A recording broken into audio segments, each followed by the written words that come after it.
Right, team, Dungeon Ferrets 2, we need this sequel to blow their socks off. Okay? Thoughts? I think laser ferrets?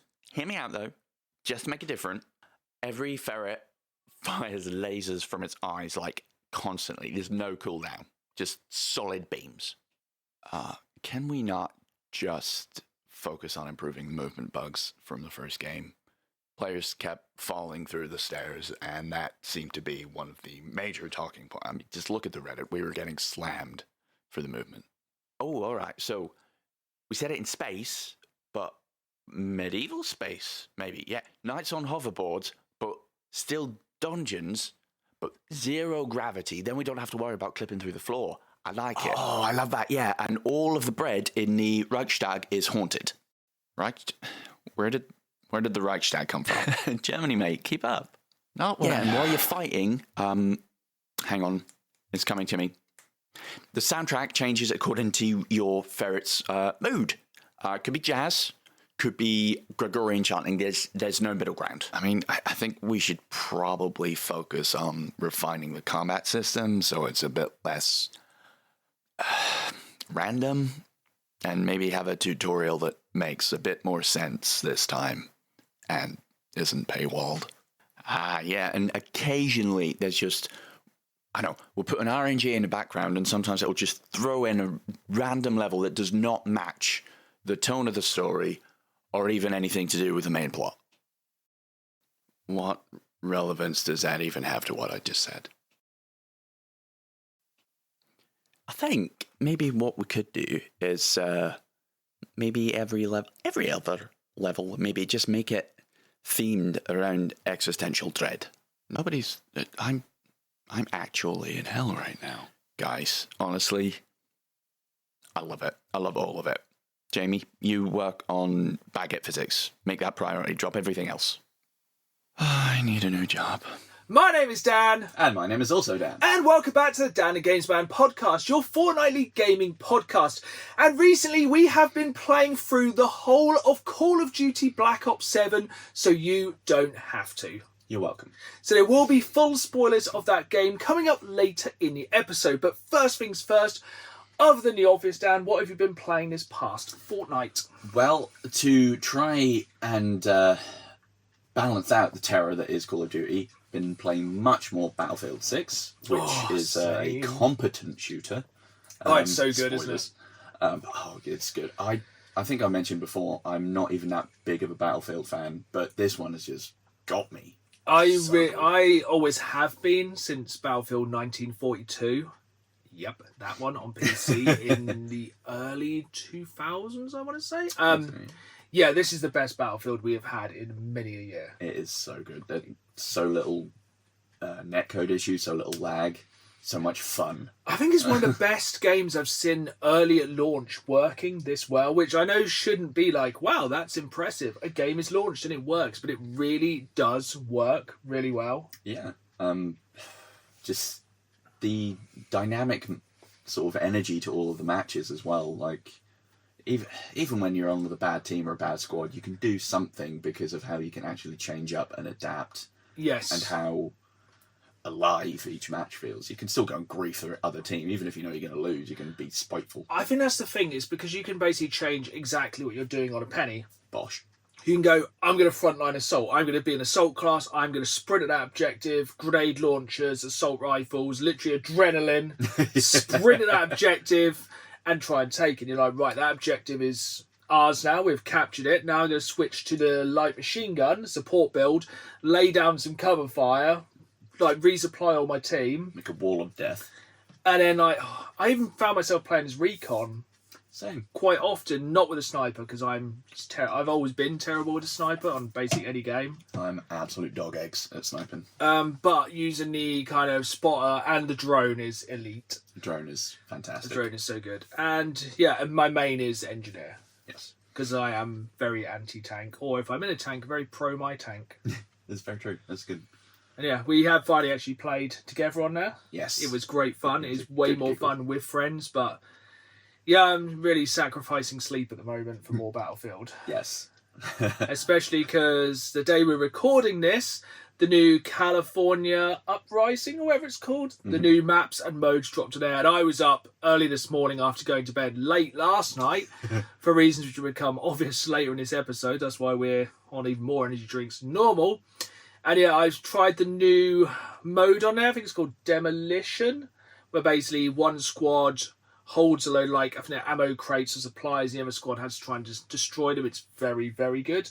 Yeah. There's a whole new slew of things for Season Pass. Most of them are free as well, which is good. Because obviously there is quite a lot. I wouldn't say pay to win, but there's a lot of pay to skin. Excellent. That was a really good one. I like that. Definitely soundbite that one. Put it on an Ed Gein shirt.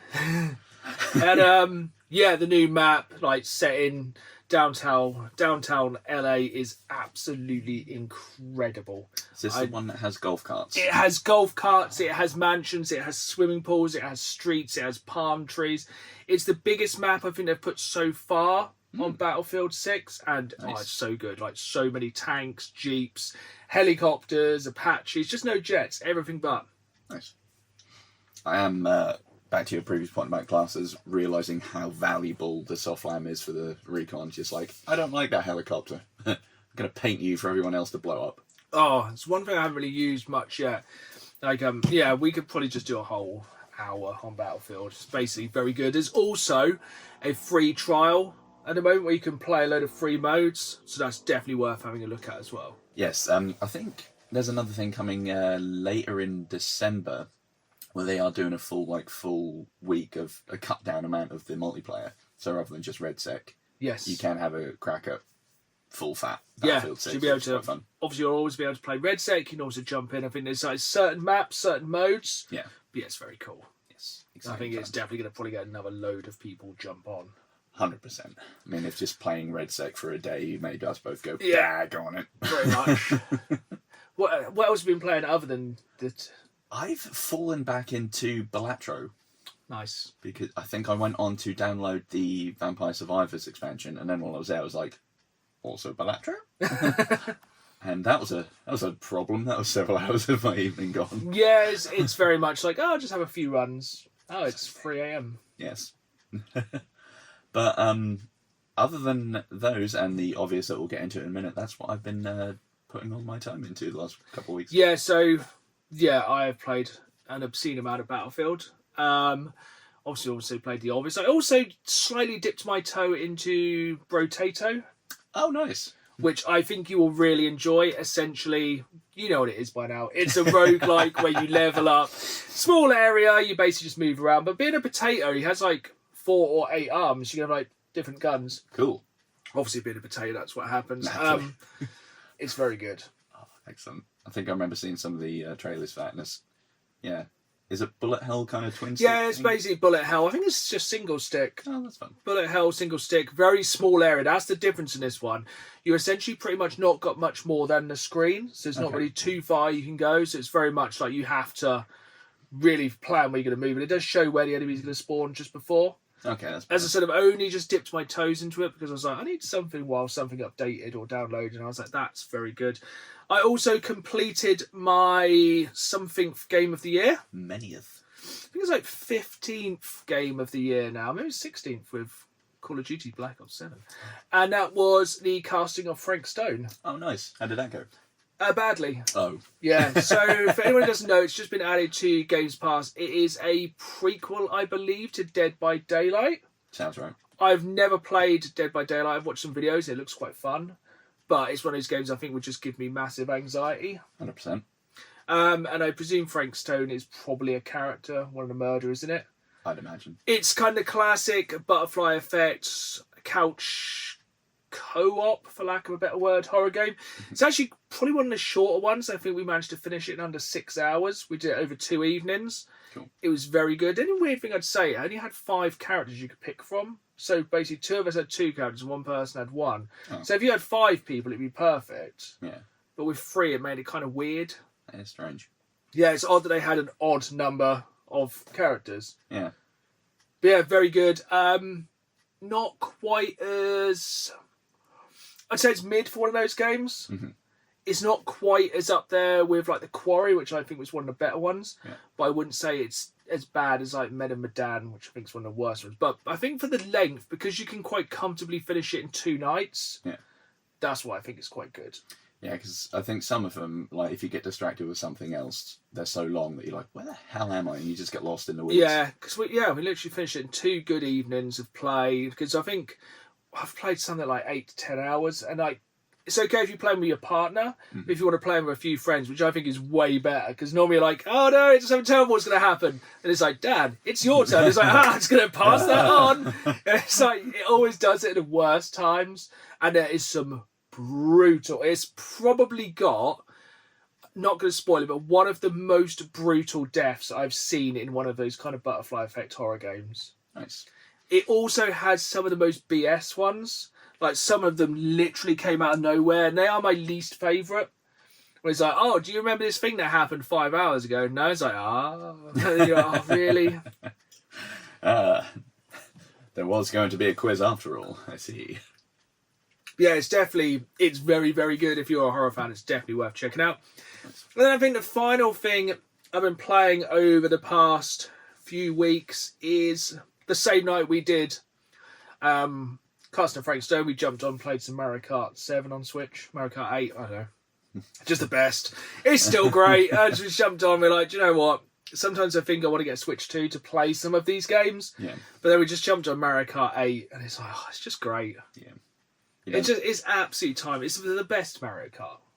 Yeah, I feel like the open world bit would be fun, but like that's probably not why you're going to be playing Mario Kart. So No, we just finished Cast and Frank Stone, played a couple of hours to that. I just haven't been sleeping as much recently. Yeah, same. Just more game, less sleep. But moving on to the news, and the Game Awards 2025 nominees are in. Can you guess what has pretty much every single...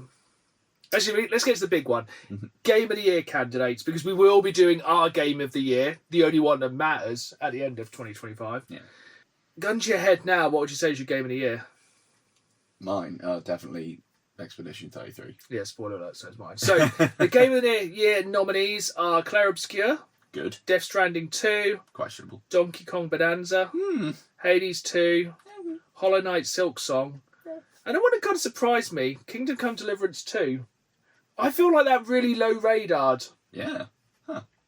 I suppose that's enough of a sort of niche one that like the people that like it, they're going to like it. The problem is, of those games, I've played one. Yeah. Yeah. This is one of my favourites. Best Performance, Ben Starr, Clair Obscur. Charlie Cox, Clair Obscur. Erika Ishii, Ghost of Yotai. Jennifer English, Clair Obscur. Nice. Troy Baker, Indiana Jones is a Great Circle, which I possibly could agree with. Yeah, he did a good job at that. And then Kanatsu Kato for Silent Hill F, which I can't comment on. Yeah. But yeah, Troy Baker absolutely smashed Indiana Jones. That was really good. Yeah, so much so that they didn't want him originally, did they? But he did such a good job. I think he rang up and like basically spoke to them. They're like, wow, it's actually Indiana Jones. Best ongoing game, we have Final Fantasy XIV. Terrible at Roman numerals. Fortnite, Helldivers 2, Marvel Rivals, and No Man's Sky. I reckon my prediction out of that one is Marvel Rivals will probably take that. I feel it's going to be Fortnite just after the Strength of the Simpsons update. Maybe, yeah. I don't think I'd go with Helldivers for that one because I generally don't think it's been as good this year. I mean, they locked that one down last year, didn't they? I think, but I mean, even That the first devs year. have said that GTA getting pushed back has given them a lease of life because otherwise they'd be boned. Best mobile game. Who cares? I'm just going to generally skip over it. Best art direction. Got to be Clair Obscur. Clair Obscur, Death Stranding 2, Ghost of Yotai, Hades 2, Hollow Knight Silk Song. Best score and music. Seriously, if it isn't. But it is on there. Good. Clair Obscur, Hollow Knight Silk Song, Hades 2, Ghost of Yotai, Death Stranding 2. Best audio. Clair Obscur, Death Stranding 2, Ghost of Yotai, Silent Hill F, and Battlefield 6. Dun, dun, dun, dun, dun, dun. Just for that. Amazing. This is the one. This is questionable. Mm-hmm. Best adaptation, so TV or movie. Okay. A Minecraft movie. To be fair, haven't seen it. Yeah. Splinter Cell Death Watch, to be fair, haven't seen it. Didn't know it existed. Netflix. The Last of Us, season 2 I don't think was as good as the first season. Until Dawn. Come on now.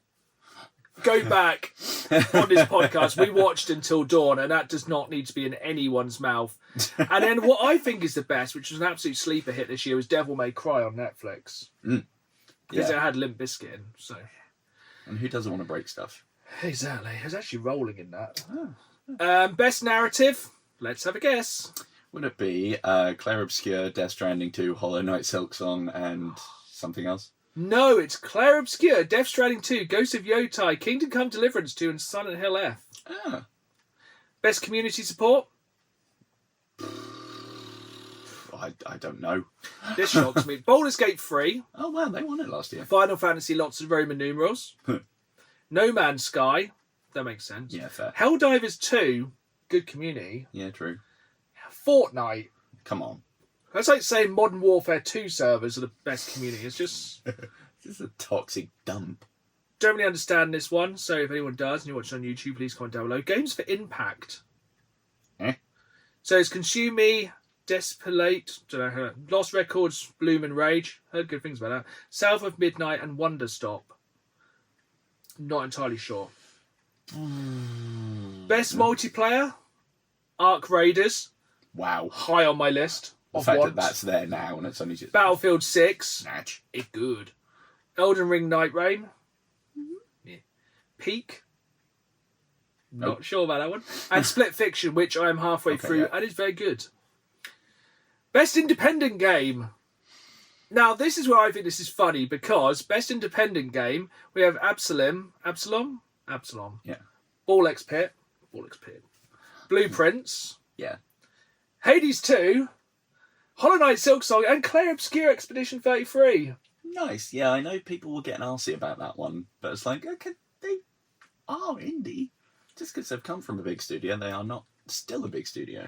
This one has changed since he's been announced. So, best debut indie game, Blueprints.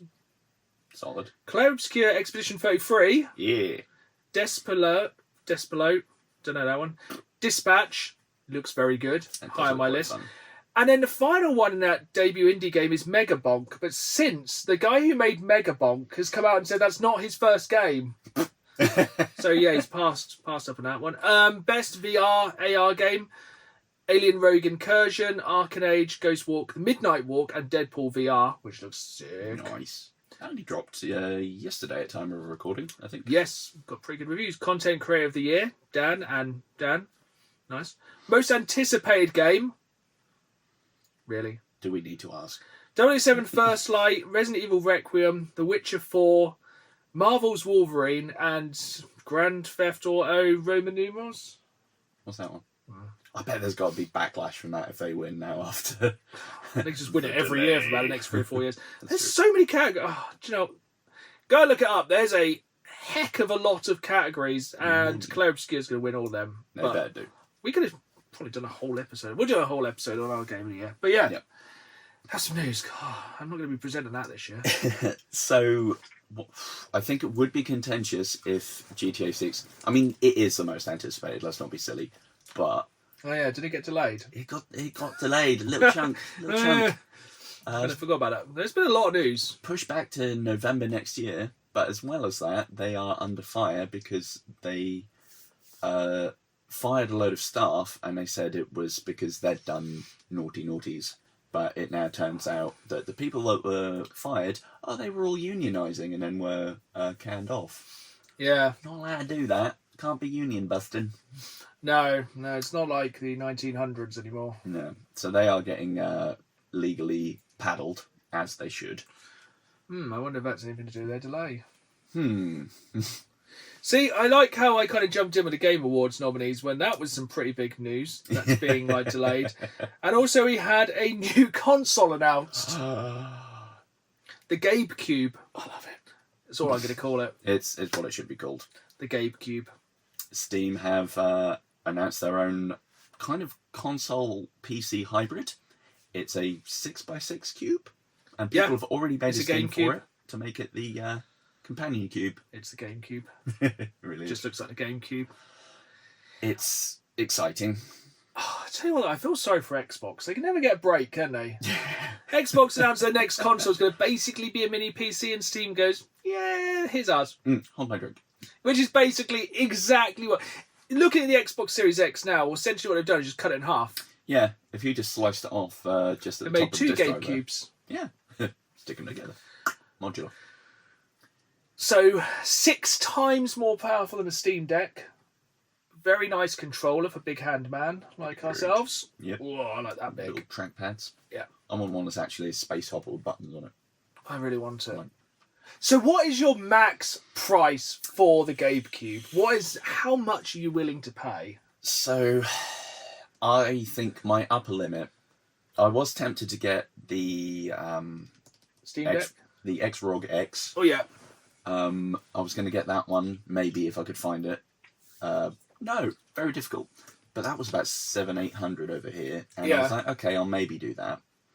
But I think I'm going to say 6 to 7 is probably my max. If I can get it on a, I think it's going to be... I think, because the thing is it's slightly different because we both did the Xbox Series X on Xbox All Access, which was like 29 quid a month for the console and Xbox Live, which was really good in Games Pass. That's solid.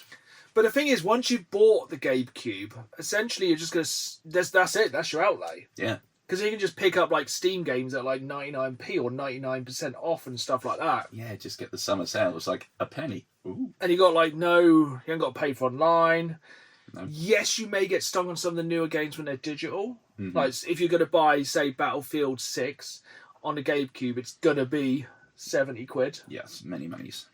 But I think it's going to be interesting. I think it's going to become a very big contender if they do it right. And if the big rumour in the industry at the minute is they're saying Valve still have big news. If they release Half-Life 3 on that as a launch title... Are they going to do it at this stage? It's been so long. But... I half wonder if they're going to jump in that GTA-sized hole and just drop it.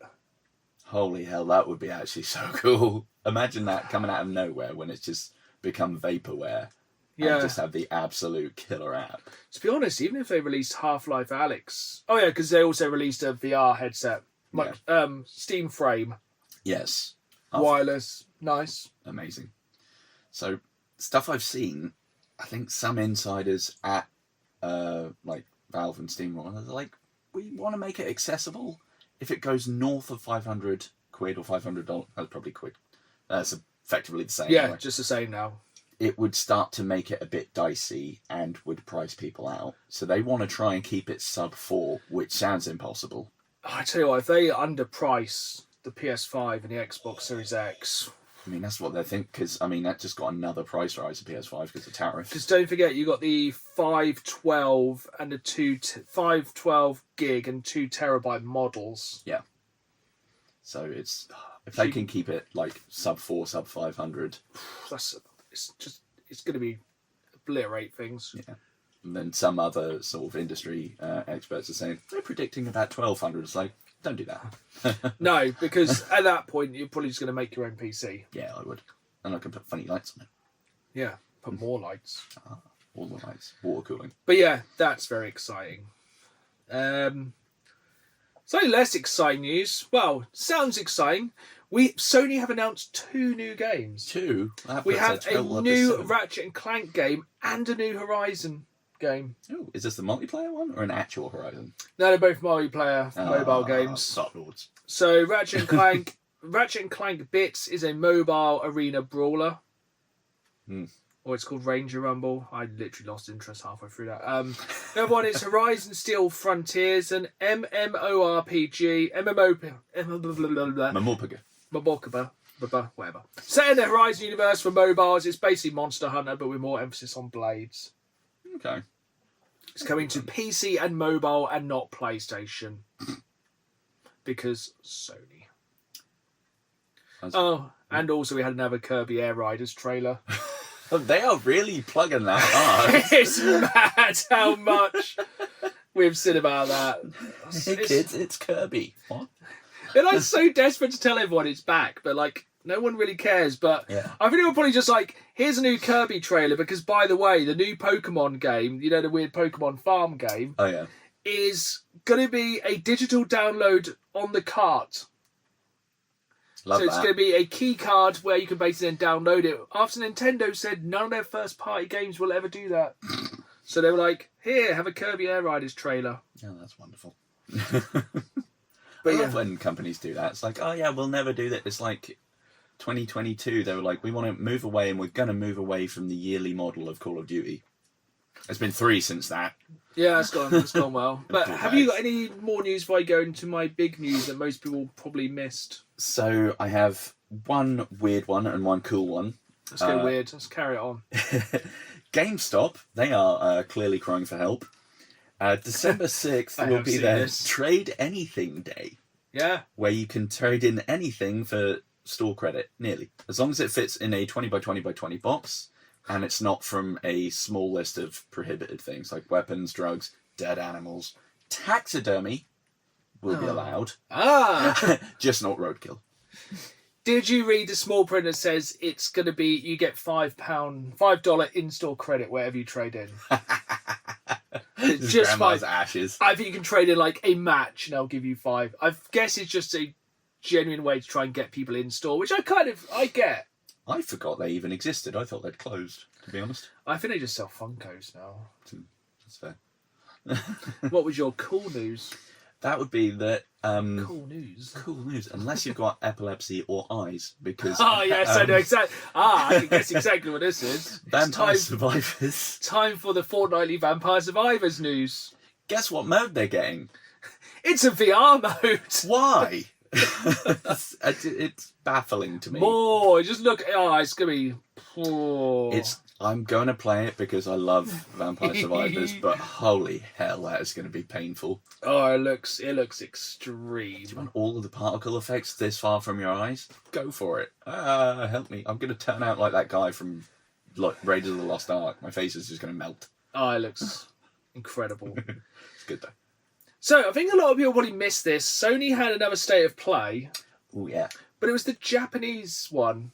It's a Japanese state of play. I'm going to fly through a load of these because we need some time to discuss Call of Duty Black Ops 7. So, first thing they did was Dragon Quest 7 Reimagined. It looks weird. They look like anime Funko Pops. Don't like it. Then there's a new horror game called Broken Law Unfollowed. That looks so good. It looks really creepy. Like, I think you're stuck in a house and it looks really good. Definitely check out the trailer for that one. Then, Creepy. I think that's a remake, and then a new game for that series is Broken Law Ascend, which is basically a group of people trying to climb a radio tower for like a social media stunt, but I think it's like haunted. That looks really good as well. There could be some really good moments for just jump scares as something clambers up next to you or something. Yeah, or just tries to pull you off. And then we had Fatal Frame 2 Crimson Butterfly remake, Yeah, that came out nowhere. which is a cool horror game where you catch ghosts with a camera. I like it. I think that was on the Wii U or the PS2. It's a very expensive game, so a remake is good. Somehow then they announced that 100 million units of Gran Turismo have sold. I don't know if that's total. They really weren't kind of being... It might have been since the franchise started, but basically they're releasing a power pack which includes 24-hour races. So you can play Gran Turismo for 24 hours. Why? And then What is that thing? one of the weird news, Sonic stages are coming to Pac-Man World 2. Yeah, I saw that and thought it was another thing from Sonic Racing Worlds, and then I had to properly reread it. I was like, oh, what? I guess maybe that was the payoff with Namco and Sega. They're like, yeah, can we have Sonic and Pac-Man? They're like, well, yeah, if we can have Pac-Man and Sonic Racing. I guess that's how it must have gone out. However disturbing you think Pac-Man wearing a Sonic head would be, dial it up by about 10. Yeah, it's weird. proper weird. BlazBlue Entropy Effect X. Looks like a cool side-scrolling anime beat-em up. That looks cool. Very Streets of Rage. Very good. Like the look of that. We saw some more of Marvel Tocom Fighting Souls. Nice. Tocom? Stockholm. It's their token fighting game. And there's also a closed beta coming December 5th to 7th, which I have signed up for. Nice. You can sign up online. If you have PlayStation Plus, you can sign up online. Google it. Quite looking forward to that. They added Spider-Man and Ghost Rider as playable characters. Yeah. So very excited for that. Robbie Reyes version of Ghost Rider, I think. Yes. Yeah, it's one of the more obscure. I'm still hoping there'll be a Nick Cage skin. Oh, it's so good. I'm quite excited for that. Yeah, that's good. I think it looks really good. I also like the look of the PlayStation 5 arcade stick. Yeah. So I'm a sucker for an arcade stick, especially if you're playing fighting games. But that wouldn't be the strangest thing PlayStation announced. They kind of closed it off with the announcement of the PlayStation Monitor. Is this to go with the stupid PlayStation speakers from the other week? Yeah, so you're going to soon be able to get your full PlayStation setup. So last time on the last PlayStation Direct, they announced the speakers. I was like, they look cool. They were all right, weren't they? Now we've got the monitor, which includes a charging dock for your controller. That's okay. I like that. But it's going to be like £1 million. Yeah, and if one thing... And I think it's like 32 inches or so, or 28 inches, way not big enough. I don't get into bed for less than... Sorry. Oh, don't worry. We're going to really drag it down our Reddit story this time. Perfect. But yeah, really weird. A weird week or two of news. Yeah. From one extreme to the other. Here's some really cool stuff. Here's some really baffling stuff. Do you know what? Microsoft haven't done anything stupid in 2 weeks. Wow. They've got to do a big one. Yeah, I don't think they have actually done. Microsoft have not shot themselves. Maybe they just let Steam do it this week. That's true. But yeah. Touch wood, Microsoft have not done anything stupid in 2 weeks. Although, speaking of stupid, Resident Evil Survival Unit dropped yesterday and looks terrible. Is that another mobile? It is, yes. It's a gacha game. What? It's a gacha game. What's full that? on. So you got your horrible base building things, but then I think it's, random drops of, here, get this character, get this skin, get this meaningless That tosh. sounds like something to play in the toilet. That's true. Right, let's drag it all the way down with this time's Reddit story. CD corners of Reddit. This is definitely on. If you got kids, probably put them to bed. I'm going to make this as suitable for work as possible. So, obviously, we're going to be talking about Call of Duty Blops 7 in a moment. And this Reddit story is simply titled, I play Call of Duty strictly for dick and nothing else. Not the balls. Background. I'm a 22-year-old female and I have been playing video games since I was 7 years old. I have a lot of games I like, but COD is not one of them. I think COD Zombies get hella repetitive after a while and certainly couldn't get myself to play it solo. The only times I've played Call of Duty is to get into someone's pants. I've played both Call of Duty Zombies and with 2 dudes and slept with both of them. I'm going to play again tomorrow with a guy who's probably going to hook up with me. I feel as though I should be ashamed of this, but is it my fault for appealing to the interest of these guys? It's been a tactic with a 100% success rate so far. Well. Edit. I didn't expect this to blow up like it did. I'm stoked about it. I might actually jump off a building if he sees this. Wish me luck. Hopefully not with jumping off a building. Yeah, that's true. Update. I actually had a lot of fun playing COD with him. Not my favourite game by a long shot, but I for sure had a good time. Maybe it's not the game so much as who you play it with. Bless. Regardless, mission achieved. It's not about the game, it's about the dicks we find along the way. Top comment. These dudes are probably telling their friends, dude, I swear, if you want to get a girl in the mood, play COD with her. I know it seems crazy, but works every time.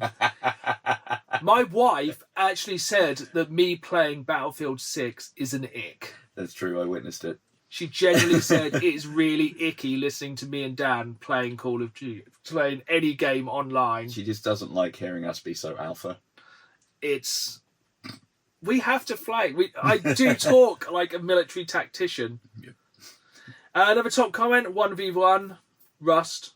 First, no Windows 6. It's just like... Oh, dear me. Call of Duty chat blinds. Want to smash? Yes. Great. Oh, Joe, we got another one as well. Let's go another Go Call of for Duty it. one. I bet So this is good. today I fudged up by saying hi to an old man on Call of Duty. Oh, you just took your ear off. Let me just repeat that. Today I fudged up by saying hi to an old man of. Oh. Today I fudged up by saying hi to an old man on Call of Duty. Let me start by saying Modern Warfare 2 is an awesome game. I play on PC, Steam, which has a super small community of online players, maybe 200 at most. This is 10 years ago still. Ooh. I stopped playing the game about 6 months ago because my interests changed. Today I opened the game and started playing online. Of course I got into lobbies of people I'd met previously and made friends with. There was this guy with username Old Man. I would always talk to when we played. I started sending messages over the public chat saying how long it's been and asking how he's doing. I should never have asked Old Man how he was doing. Life facts. Old Man hates his life, primarily because of his horrific marriage. He went off on how he should have left his wife years ago and how much she ruined his life, pointing out that even with all the money in the world, the only way he finds a shred of joy is playing a $20 online game with 17-year-olds. The poor guy couldn't stop telling me how much he regretted doing, mainly just getting married. But if it is awful, even with a text convo of other people chiming in with it, this guy was just burnt out because of his mean wife.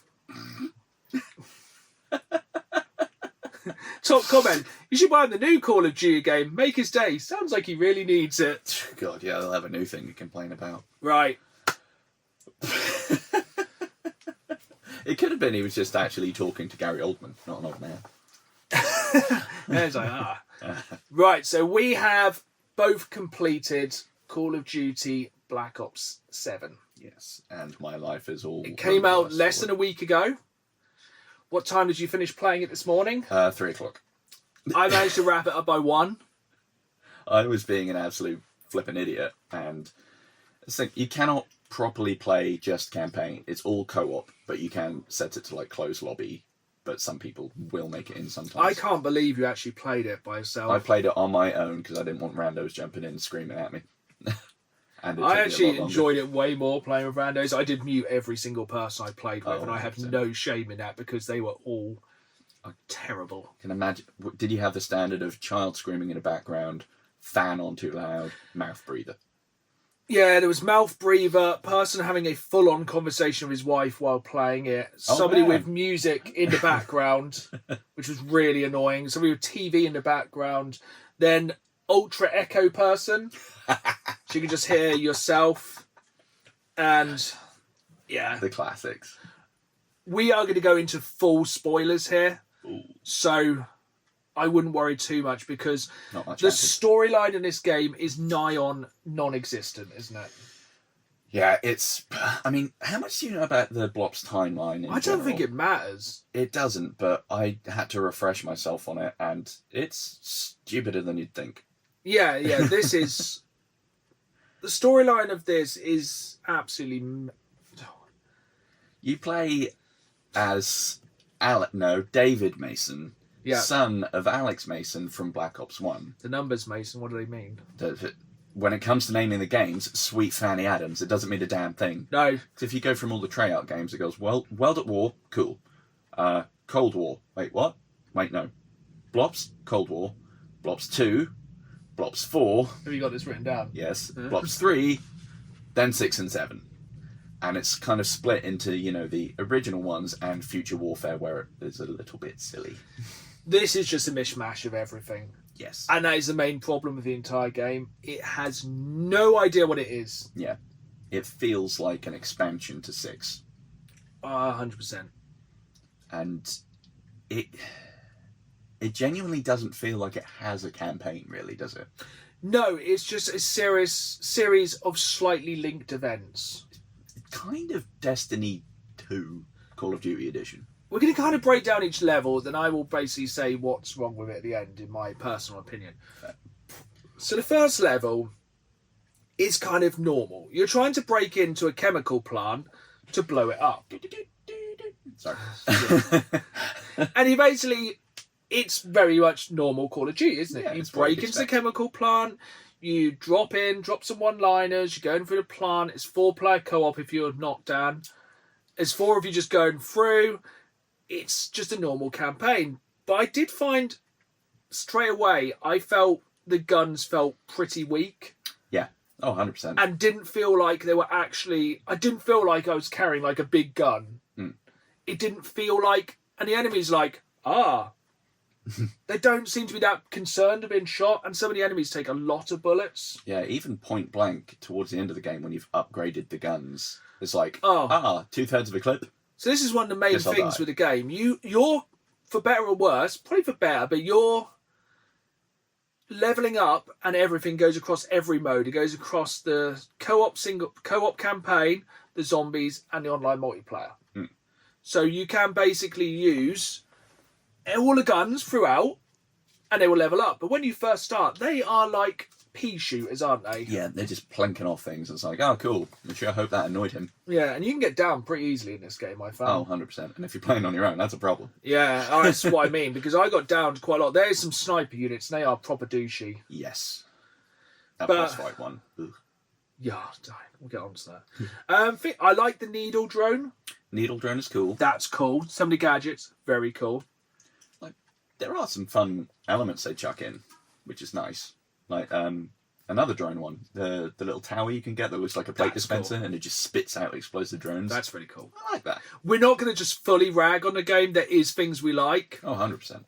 But the end of that first level where you fall into the train, it's like, oh no, I hope we don't get locked in this room and they release a noxious gas. Oh no, they did. Who could have seen this coming? And also the gas effect. So the main thing about this game is the fear gas, which they introduced in Black Ops 6 in that really good level. It's the main plot thing of this game, and it's really annoying.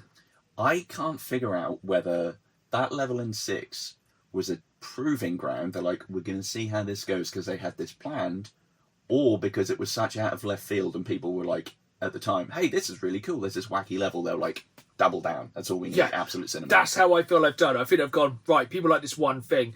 100% that. Nothing but that. Because then, running out of that chemical plant, annoying as hell. So everyone's going, ooh, and you're like, oh, this is annoying. Yeah. But then you do get a super jump.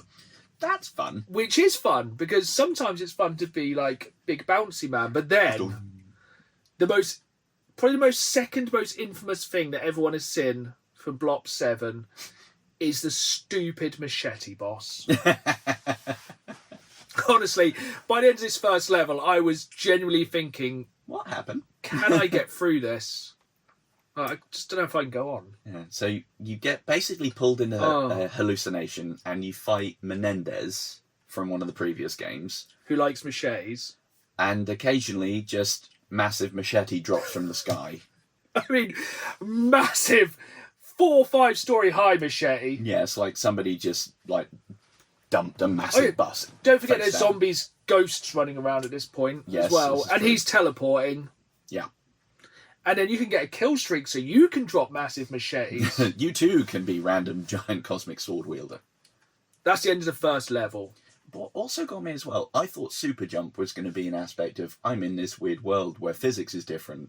But then once you get out of the hallucination, no, you can just do super jump anyway. No, that's just something implant your legs, presumably. Yeah, you just get magic knees, which I'd quite like. So then I think by the end of that level, don't they release the gas over Avalon, which is basically the setting for most of the game, sometimes perhaps, which is essentially a new Warzone level, because that'll be coming. Essentially this is Warzone, but with slight levels. Then you go on the second level of 11, I think there is. Yes. So we're the only people in Avalon who seemingly survive. My game also glitched at this point, so I had to reload. Lovely. And then you spawn in a cave, and then you can get a boat. Yeah. Which has a horn. So I'm just driving around his boat going, meep, meep. And they're going, well, this is super serious. We have to protect Avalon. And the citizens are going, meep, meep, in this boat, just driving around. And the AI at this point was absolutely painful. They are not the best coded of enemies I've ever fought against. No, they are dumb as a box of rocks. They are pretty useless. They will basically run at you. It's so easy to confuse them and flank them. So easy. Except the ones with shields. Oh, they can get in the bin. Even if you like put C4 down and they walk past it so the C4 is behind them, the shield effect is still active. It's absolute nonsense. Jokes. So this is the kind of first level where basically just dropped into a bit of the Warzone map, told to do something. You do get a wingsuit, which is quite cool. Yeah. Then you have to follow a VTOL, but because I was playing with 4 other people, one of them just absolutely went ham towards the objective, and I missed all the fun. Did you at any point outside of that mission decide to just grapple hook onto a VTOL? Because you can still do it. Yeah, it's quite a laugh. Yeah, Whee! movement in the game's quite fun. Yeah, actually, I like traversal. just I was going to say the grappling hook is fantastic. Then you go to the jungle, Yes, and another horrible PTSD flashback. and then there's you're in a nightmare. There's zombie spiders, And shipping containers. and then you fight for the 3rd worst boss of the game. Is that Plant Dad? Yeah, it's a big plant. Oh wait, no, that's not Dad. That's Woods. It's the previously dead Agent Woods, or whatever his Who's name now is. a big tree Yeah, or something. It full on gives Resident Evil vibes. Yeah, that was pretty painful. It's one of definitely the low points of the game. It's basically just find like a big tree, and it's like, oh, it's like a poison ivy plant, and it opens up, and you shoot it, and you're like, It oh, this reminds is... me of what's his face, Little Lord Fauntleroy from Resi 4. Salazar. Is that the Yeah, other one? When he jumps into the plant mouth, and then he's like, that was proper balls. it was so stupid. And then you go back to the Warzone map, wander around for a bit, Do some more shenanigans. and then you have a really painful sniper battle Yes. with somebody from Blops. I can't remember what their name was. They all got awful names. Yeah, but she can mark you randomly. And She can mark you, and you seemingly have from to nowhere. basically all the a running theme. The boss battles in this game are not fun. I don't No, think. they are stupid. They're one of the weakest points, to be honest. But then it does go to the strongest point of the game, in my personal opinion. trying to remember the order of it. You go to Japan. Okay, yeah, that one was good. This level is actually really good. If you can find somebody who's already played through these first 4 or 5 levels, when you go to Japan, that level is really good. I love the rooftop bit. Yeah, so basically you start proper Call of Duty. You go to 4 totally separate characters who've got nothing to do with the rest of the game. And beyond this mission, you won't see them again. Yeah, Probably. they just appear for this one good mission. So essentially you're storming a boat to steal the location of something or other. Some MacGuffin. The storyline is so loose. It's And bad. yeah, basically you go on a boat, you can do it all Black Ops style, you can sneak on, it's really cool. And then you steal the boat because you're like, oh, the thing we need to steal is in that warehouse, and you Ram raid. absolutely speed to the boat, which is in a cutscene, which was disappointing. Yeah, I wanted to steer it in and But that was really cool. But then basically you got to get to the top of this skyscraper, and you're running across the roofs, and you're doing parkour, and I know some people hate that kind of stuff, but you're parkouring through this cyberpunk Japan, and it's really sick. It was pretty fun. And then you have a rooftop battle with a VTOL. I really enjoyed that level. I actually thought, do you know what? If the entire game was like that, I'd have been all over it. I think the only down or negative I took from that level was the VTOL fight. I thought that was a little bit, I had to do the VTOL fight by myself as well, and I found it very infuriating because the VTOL once again had the AI of a potato. Yeah. It's basically I'm behind cover. It's well, I'm not moving. It's well, I'm just going to reload, pop out, shoot you, reload, pop out, shoot you. Like, how could this And how it's could this just happen? why? And it's well, what am I going to do? And it just sits there, doesn't it? Yep. I Well, it'll agree just with move that. around. You just go, well, I'll just walk around the wall. Genuinely more of a threat from the waves of soldiers that come up. Yeah, which are way, way harder. Yeah, because they're suddenly like, how about everyone? You're like, perhaps not. Yeah, so then that level. Then we go on to the weird Colosseum level. Which was pretty cool. Yeah, I didn't mind that one. So that was the best open Warzone level, I would say. Basically, you go to a Colosseum where there's a rock concert on, which is really where I thought they were going to drop the Metallica. Yeah, I thought The that'd be trailer. something. I thought it'd be some music. That'd have been cool. There wasn't. There was a lot of snipers. Yes, that was less than cool. And then you basically... it's a really short mission now. And it's you basically literally walk to a Colosseum, walk through it, then hold off against a load of enemies. Yeah. But you get some cool, kill streaks there. Did you get the turret? The big minigun turret you could, that's Yeah, really good. I love that. That was cool. So basically that was that gave me Extraction Helldivers vibes, where basically just waves of enemies, 4 of you holding up, reviving each other, jumping around, running around. Yep. Real desperation.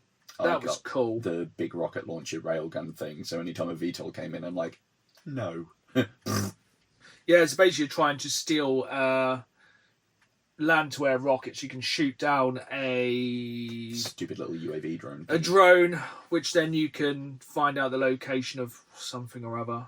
Well, you can after you have another drug flashback, and despite the fact you've just shot the drone down, you're then in twisted LA roadways system thing. Now, on paper, this sounds awful. But then it turns into Call of Duty only up. Yeah, it's true. Basically, the roads are so twisted now, you have to climb up broke down cars to like climb upwards through. It's kind of cool. Yeah, you get like vertical sections of highway, and you're like, okay. How did you get on with a bit where you have to drive? There's basically a road at about 45 degrees. There's cars coming down it. You have to run up the road and play Frogger. Yeah, Call of Duty Frogger was not on my bingo card. There was this one person in our group of 4. They could not get it. And when you get to the top of that section, you have to get everyone in a checkpoint section before you move on. And they could not do it. I'd have been. The timing was quite difficult, but there's nothing. I think it took me 4 goes. I got right to the end like several times, and it's like it gets double hard car. near the end like, as well, doesn't it? Hey, it was rude. Then I think it goes back to another terrible mission where you basically go to like a building and you kill loads of zombies on the roof. Yeah. That was like a 15-minute level. It was just rubbish. Some of the bits where they shoehorn the zombies in are really just too much. Yeah, it's like, oh, we need some enemies. Zombies? Like, zombies. So, cool. Then we go to the Gulag. The Gulag. Quite liked that mission. I did as well, to be honest. Basically going to find Old Man Mason. Yes. Basically go to a Gulag. It's full of spiders, which is a very big theme of this game for some reason. Yep. Ghost spiders. They love them. I think the theory is you were going to sneak through there.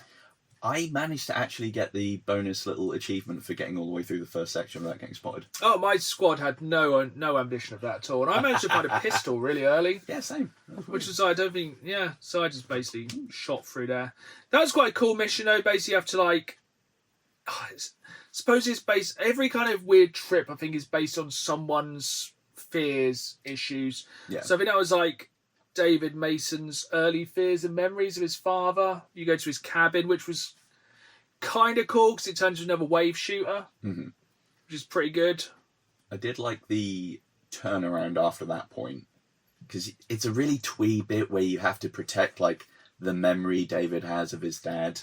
Yeah. And his memory is sentient in there. It doesn't make a great deal of sense. And then all of the zombies, once like memory dad is like, I have power, he takes over the zombies and they become like friendly and then storm against. Stop the Gulag. It doesn't make but it was fun. It got the bit, was it with pretend Reznov, because he was not real in the end, when they're pushing the trucks up for cover to get storm the machine gun nests. I just absolutely dicked past that. I just ran past. I was like, hooray! I just missed the entire bit. Yeah, that bit made so little sense. I actually quite enjoyed that bit. It's like, hooray! Storm the Gulag of a load of zombies, and you're running like through the mines. It was kind of cool. That was fun. I think by this point it was about 12 at night, and I was like, you know what? I was going with it. Power through. I have things to do. And then I think it went to like a really boring mission back in the war zone where you go and break some crates and you fight like another awful boss. That guy who's like jumping around and he's like got a shield. He's like, I'm in a shield. Now I'm jumping. Now I'm firing a grenade launcher in the air. And I'm like, oh, this is just lame. I'm just going to hide in a building and wait till you pop out and machine gun you. Because spoilers, it's not Call of Duty without a betrayal. And the random squad you play as in Tokyo, the leader of that squad turns out to be the mole and then becomes a boss and is an absolute dick canoe. Yeah, it was just like, why not? And then we're randomly just at the last mission of the game. Where basically you find out that, I think doesn't he just tell you where it is? Effectively. I mean, he goes, yeah, it's on an oil rig out to sea. And you're like, okay, cool. Ah. That mission was quite long. That one really outstayed its welcome, in my view. That must have got quite painful. I think I was at that mission about 12:30 last night. I was there thinking, oh, this last one surely won't take too long. It's just wrapping up. Probably the longest mission in the game. So bad. But it does have my favourite line in any Call of Duty for a very, very long while. Oh my God, I think we just absolutely skipped over like an entire level. Probably. When the guy... Massive Michael Rooker. Massive Michael Rooker. Worst part of the game. Not fun. Not cool. Basically, he got massive because he was very angry they got betrayed, wasn't it? That's literally the reasoning. Yeah, it's like, oh, there's another mole, so he just gets like... He's so angry. He becomes a kaiju. He's so angry. And he's just breathing out anger. Just, It is as stupid as it looks. It's absolutely nonsense. I actually tried to already block it in my mind. Yeah, that just happens. That's quite near the end. But then Michael Rooker comes. So basically you get to this last bit and it has the best line of the game. I don't know if you found it as funny as I did. Basically, you get to the oil rig and you find a diving bell, and one of the characters says to Michael Rooker, they're hiding something big down there. And he says, so am I. And I was like... It's so stupid. They're literally trying to save the world and he's got time for a dick joke. Strangely, though, that is the only believable bit of dialogue in that entire flipping game. Oh, it's awful. The writing in it is... I'll get on that separately in a minute, but... Jesus. And then basically you go under the ocean to the big bad base, which is under the ocean because why wouldn't it be? It's full of robots. It's way longer than it should be, that last mission. You commandeer some big robots. Yeah. You basically do that in a cutscene. Then you fight some more big robots. Then you decide not to kill the person who betrayed you. I was hoping there was going to be a quick time thing where you could choose to like blow a noggin off. I would have. And then you escape. That was kind of cool. When you swim through and it's all blown up. Oh, yeah. Then they kind of make you think somebody's died. Yeah. Then they haven't. Then it does more post-credit scenes than any Marvel film has for the past 5 years. Yeah, at that point I was like, who are these people? This is like 1 o'clock in the morning or like 2:30 in the morning for you. And they're going, but this person's here. And it's like, I don't care. Yeah, like your radio person Karma was talking to somebody else and I didn't remember who they were. Then there was another thing of an angry boss who looked like Edward Norton. I don't know who that was. And then it's like, you've finished the game. Or have you? Now you need to go to Avalon and do basically the new mode of the game, which is called... I'm just going to call it the end game. I think that's what it might Yeah, be. but it's just called Endgame. Basically, you just have to go around the whole of Avalon and try and clear the map of enemies. But you level up while doing it. But if you ever die, you lose all your XP. If you don't exfil. Oof. Yeah, it's... I played a little bit last night. I found it annoying. Kind of looks a little bit like the zombies mode they added, the extraction zombies mode, I think it was in Cold War, which I did kind of vibe with. It was about like 6 last year with the zombies as well. We had to get to a certain wave and actually exfil and no one could ever get out. Yeah, that was absolute arse.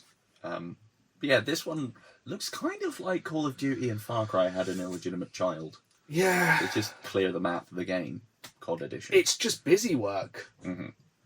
But I think... Out of 10? 6. I was going to say 5.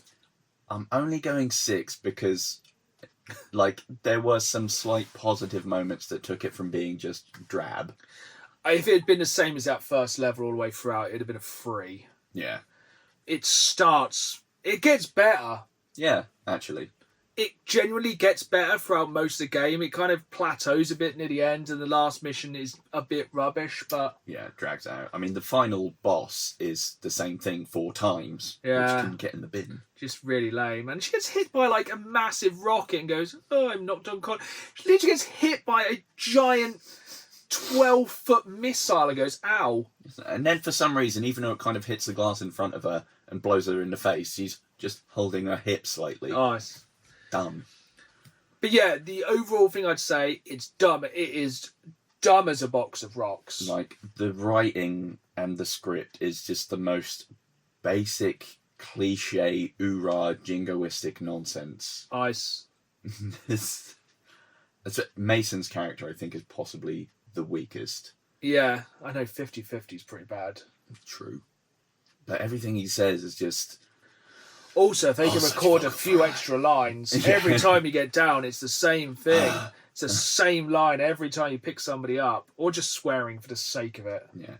And basically, like, they just keep going on. It's the power of friendship that's going to get them through. Oh, So essentially, I think they basically just did that one level last year that people liked, and they just went, I'm going to roll with it. We've got 12 months to make a new campaign. Because, like, remember when Black Ops used to go Modern Warfare, Call of Duty used to go Modern Warfare, Black Ops, something random. Modern Warfare, Black Ops, something random. Now we've had Black Ops, Black Ops, Black Ops? Yeah. 5, 6, and 7 in a row. And I was wondering, when did Call of Duty just become Black Ops? I don't know. It didn't feel like a Call of Duty campaign. Oh, 100% no. It felt like a culmination of everything that's popular chucked into an AI and made into a game.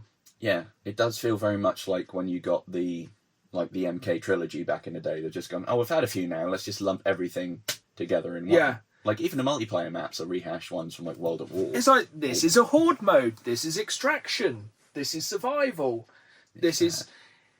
But I feel like I kind of understand what it was. It is quite possibly the most casual shooter I think I've ever played. I think it is literally mindless, dumb fun that you could just play while holding a full conversation with your mates. Actually, yeah, to be fair. Like when in Warzone, in lockdown, when people just played Warzone, no one really... It was more a sociable thing. Yeah.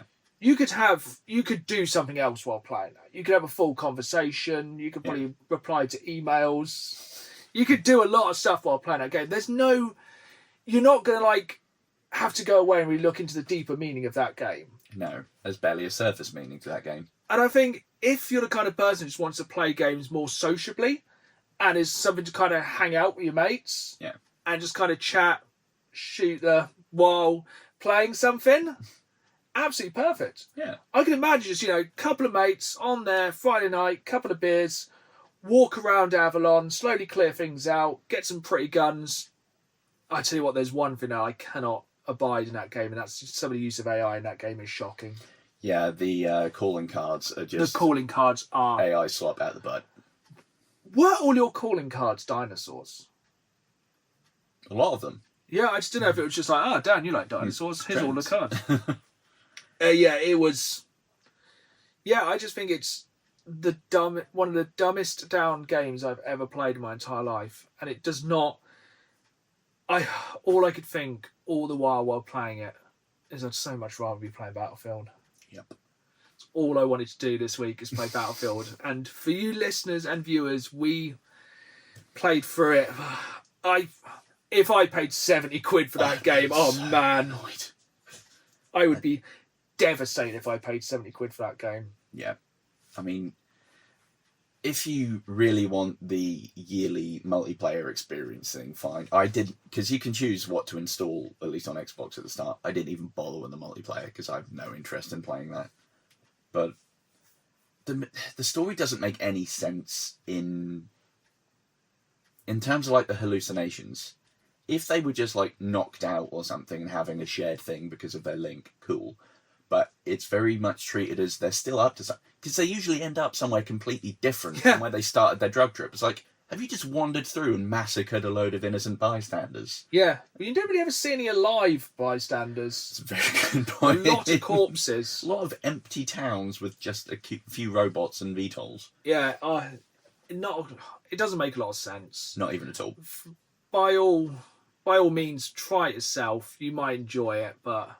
It's effectively, as a series, I think they need to take a break, and reportedly the next one's going to be Modern Warfare 4.